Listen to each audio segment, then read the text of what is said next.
Ήθελα να έχω ένα σπίτι εξοχικό με έναν πολύ μεγάλο κήπο. Όχι τόσο για τα λουλούδια, για τα δέντρα και τις πράσινάδες. Βέβαια, να βρίσκονται κι αυτά, είναι ευμορφότατα.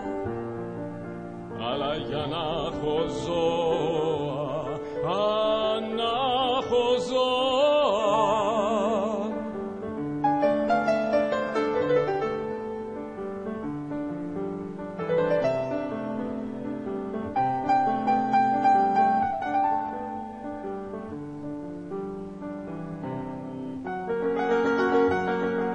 Τουλάχιστον 7 γάτες, οι 2 κατάμαυρες και 2 σαν χιόνι κάτασπρες.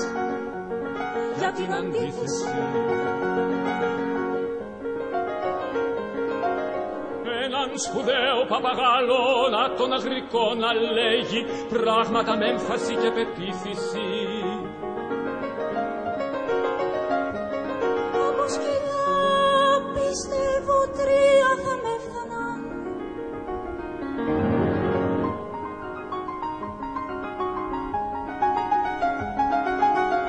Θα ήθελα και 2 άλογα. Καλά είναι τα λογάκια.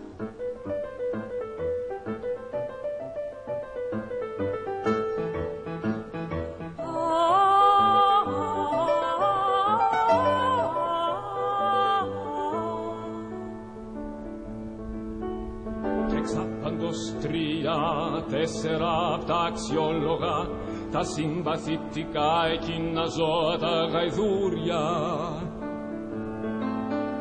Και εξάπαντος 3-4 απ' τα αξιόλογα, τα συμπαθητικά εκείνα ζώα τα γαϊδούρια. Να κάθονται οκνά, να χαίρονται οι κεφάλες των. Να